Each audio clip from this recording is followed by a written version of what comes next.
ఈ హైదరాబాద్లో జరుగుతున్న హైడ్రన్ కావచ్చు, లేకపోతే మూసి నది ఆ పక్కన ఒడ్డున ఉన్న బాధితులను ఎట్లా చూడవచ్చు? ఏంది మన ప్రభుత్వం ఇంతగానో హల్చల్ చేస్తుంది, వాళ్ళకి దడ పుట్టిస్తుంది?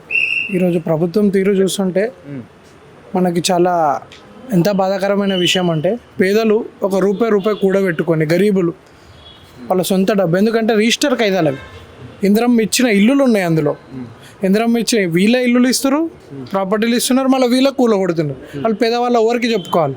ఉన్న ముఖ్యమంత్రి 9 నెలల్లో ఎంత వ్యతిరేకత వస్తుందంటే ప్రజల నుంచి, అంటే డైవర్షన్ పాలిటిక్స్ చేస్తుంది ముఖ్యమంత్రి.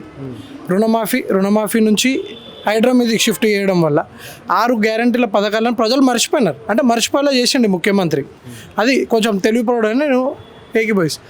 అయితే కేంద్రంలో ఉన్న మల్లికార్జున ఖర్గే గారు పక్క రాష్ట్రంలో బీజేపీ ప్రభుత్వం ఏమో ఇల్లులు గులగొడితే ఇది ప్రజాస్వామ్యకి వ్యతిరేకంగా అని వాళ్ళు చెప్తారు. ఇక్కడ వాళ్ళ ముఖ్యమంత్రి స్వయంగా పేదలు ఇల్లులు గులగొడుతున్నారు. నిన్ననే హైడ్రా ఒక రంగనాథ్ గారు చెప్తున్నారు, మేము ఎటువంటి నోటీసులు ఇవ్వడం లేదు, మేము డైరెక్ట్గా వచ్చి డిమాలిషన్ చేస్తున్నాం అన్నప్పుడు వాళ్ళ అన్నకి ఎలా నోటీస్ వెళ్ళింది?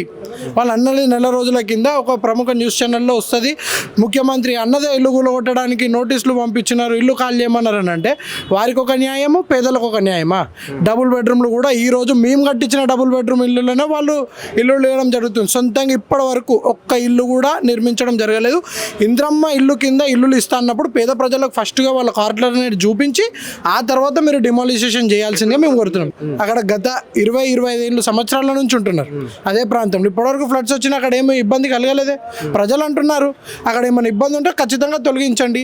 ఇప్పుడు 3 నెలలు 4 నెలలుగా వర్షాలు కురిశాయి, అక్కడ ఎలాంటి ప్రాబ్లం లేదు. సో ప్రజలకు ఖచ్చితంగా ఆల్టర్నేటివ్ చూపించండి, లేకపోతే ప్రభుత్వము దాని తగ్గ డబ్బులను పే చేయాలి. కనీసం ఎటువంటి సౌకర్యాలు చేయకుండా నిర్దాక్షిణ్యంగా వాళ్ళని ఇల్లులు కూర్చడం జరుగుతుంది. అది చాలా బాధాకరమైన విషయం. దీనిపై ప్రభుత్వం ఖచ్చితంగా చర్య తీసుకోవాలి, వాళ్ళకి ఖచ్చితంగా డబ్బులు ఇవ్వాలి. కానీ ముఖ్యమంత్రి ఈ డైవర్షన్ పాలిటిక్స్ వదిలేసి ప్రజలకు 6 గ్యారెంటీల మీద దృష్టిని మరలించడానికి మాత్రమే ఈ హైడ్రా, లేకపోతే మన ఫోన్ ట్యాపింగ్ అంటాడు, లేకపోతే హరీష్ రావు గారిని మధ్యరాత్రి ఏదో అరెస్ట్ చేసి సీన్ చేయడం తప్ప ఈ గడిచిన ఏడాది అవుతుంది అన్న, ఒక 1 మంత్ 2 మంత్స్ అయితే గడిచి ఏడాది అవుతుంది. ఇప్పటి వరకు కేవలం ఫ్రీ బస్సు రుణమాఫీ కొంతమందికి వేసినారు. ఆ డబ్బులు అనేది పెంచుకుంటా పోతారు, తగ్గించుకుంటారు. ఇప్పుడు మూసీ రివర్ అంటున్నారు 50,000 కోట్లతో అన్నారు, 1,50,000 కోట్లకి తీసుకుపోయినారు. మళ్ళీ ఎంత అభివృద్ధి చేస్తారో, దాంట్లో పేదవాళ్ళకి ఏమి ఇస్తారో, మధ్యతరగతి కుటుంబం దీనివల్ల చాలా ఇబ్బందులు వాళ్ళు కొడుతుందన్న. ఎందుకంటే ఒక్కొక్కరు ₹1,00,00,000 కానీ ఎంతో వాళ్ళ అయిన స్తోమత తగ్గట్టు వాళ్ళు ఫైనాన్షియల్గా తీసుకొని, లేకపోతే బ్యాంకుల నుంచి లోన్లు తీసుకొని ఒక్కొక్కరు ఏడుస్తున్నారు. ఎందుకంటే కూలగొట్టడం, మనం రేరుగా ఒక వీడియో చూస్తే కూలగొట్టడం 1 నిమిషం చాలు, కానీ నిర్మించడానికి కొన్ని ఏళ్ళు పడుతుంది. ఒక ఇల్లు ఒక పేదవాడు నిర్మించుకోవాలంటే కొన్ని ఏళ్ళు పడుతుంది. నువ్వు పేదవాళ్ళు ఉసురు పోసుకుంటున్నావు అని నేను ముఖ్యమంత్రికి తీవ్రంగా హెచ్చరిస్తున్నాను అన్న.